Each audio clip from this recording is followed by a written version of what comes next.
Nagpaalam pa sa amin yan eh. Nagpaalam pa sa amin yan. Sino? Yung si Ninyo. Sabi, nagpaalam? Ano sinabi? Pasensya na, babanatan ko kayo Ano lang trabaho lang. Nagago rin no? Hindi, naisipin mo nagpaalam pa doon sa babanatan niya. Pasensya na Sen, pasensya na, babanatan ko kayo Trabaho lang. Hindi mo makakatarantaduhan yun. Tama yung sinasabi nito ni Ka Eric. Talagang ganun lang ang trabaho siguro nito. Pero when you are lying, kapag nagsisinungaling ka, there will always be a method or way to uncover the truth. Kaya itong nangyari, yung kanilang pagtatagdi-tagdi ng kasinungalingan, hindi tumugma. Kaya nakita natin na talagang binayaran sila para siraan ang demokratiko at makatarungang pagkilos ng mamamayan. Yan ang dapat i-recognize ni Mr. Nisaga kung siya manangin. Sapagkat hindi forever kaya mong lukuhin ang mamamayan. Tutuhanan, sino ang magsasakripisyo ng ganito? 3 araw na, nagpupuyat. At halos, pati kami wala ng boses. Kung binayaran kaming lahat dito, Tita Ope na ang nagbayad sa amin. Siguro may 100 million lang may ginastos dito. Maniniwala ba tayo? Yun ay mga basic human experience na para sabihin natin na hindi sila nagsasabi ng totoo para manatili ang kanilang marumi na laro sa politika at sirain ang mga totoong kalyadong tumulong sa kanila na maupo sa kapangyarihan. Last na lang kay Eric, aabot pa kaya tayo ito sa papuntang Malacanang?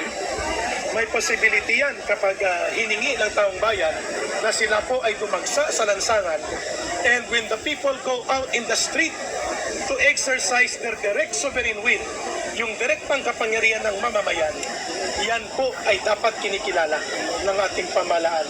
Hindi po yan pagre-rebelde. Ang tawag dyan ay direct action of sovereign will of the people. People power ba yan?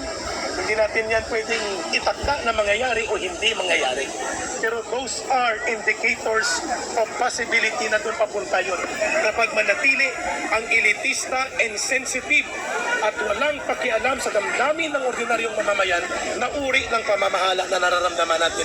At pinutol niya ang cycle of continuity ng good governance at nawawala yung decisive leadership at hindi nararamdaman Gene Saturn, salamat po. yung gobyerno bilang sandigan ng mamamayan.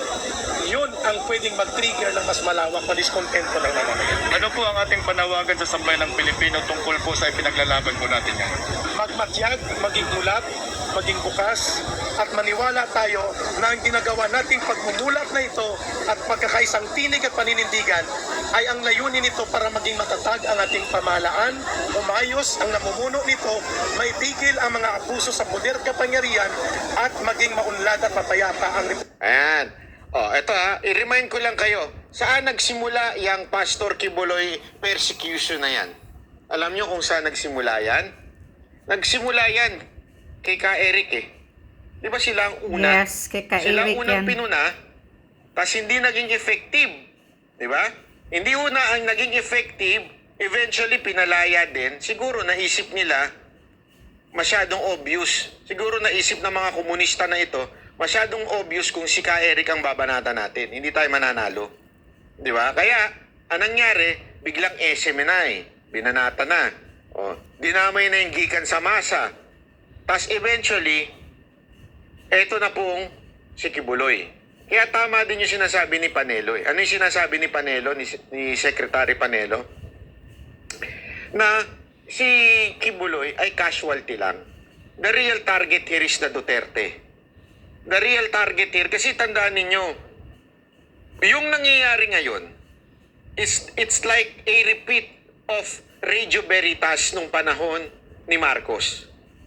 Nung panahon ni Marcos, ang talagang pumapalag dyan, yung Radio Veritas, which is, ang pagkaalam ko, hawak po yun ng CBCP, si Cardinal Sin, ang isang, somehow religion din, talagang religion, I mean. At the same time, yan yung kaalyado ni Cory. Kaya kung mapapansin nyo, yan ang talagang binanata noon, as in, binugbog yan. Ganon din ngayon. Since ngayon, ang kalyado ni Pangulong Duterte, walang iba kung hindi itong SMNI, talagang dikit, sanggang dikit ni Pangulong Duterte to. Kaya tuloy binanatan. Tinodo-todo ngayon. Di ba ho? So, yun lang ang nakikita natin dito. But again, uulitin ko sa mga bobo tanga na nautusan bumili ng patis at ang binili suka na vlogger, hindi ko sinasabing hindi guilty, ha? Pag sinabi ng korte na guilty ho ito, at sinabi ng korte na siya ho ay kriminal, may tayo ho ay sasama sa panawagan ng korte na ikulong itong si Kibuloy. Pero ngayon, it's really obvious. Kaya nga yung banat nila, ang layo na eh. Ang layo na doon sa, akala ko ba kaya kayo naghihiring, it's because of yung problema ho sa kanilang church na merong hindi magandang nangyayari tungkol sa mga labor at pati mga kababaihan. Hindi na ho doon eh. Pati yung tithes pinakailaman